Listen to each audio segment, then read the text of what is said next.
3 years ago, Anjo Eliana binigyan ng trabaho ni Jinggoy Estrada sa Senado. Hindi kaya, kasi syempre, yung dalawa po, tandem. Si Senador Ping Lacson at ito po, mga kababayan, si Tito Soto.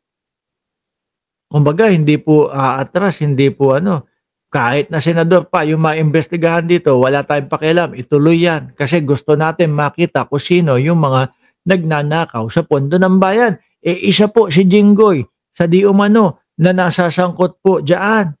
Sabi nga ni Bryce Hernandez, hindi pa po safe si Jinggoy. Di ba? Baka, kaya bumabanat ito pong si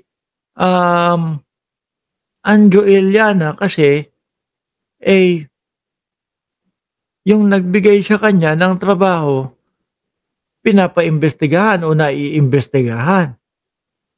Tapos hindi pinipigilan o hindi man lang sinasaklolohan ni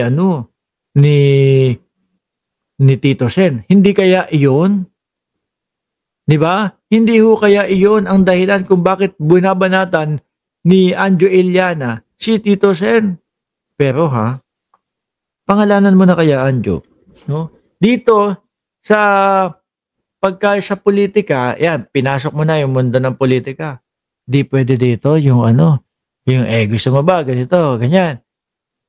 Tito Sen, ano ba? Yung syuta mo na ganito, hindi pwedeng ganun. Pangalanan dito, Boss Anjo, no? Mabigat dito. Hindi kaya yan. Hindi kaya yung mga pusong mamon dito. 3 years ago, Anjo Eliana binigyan ng trabaho ni Jinggoy Estrada sa Senado.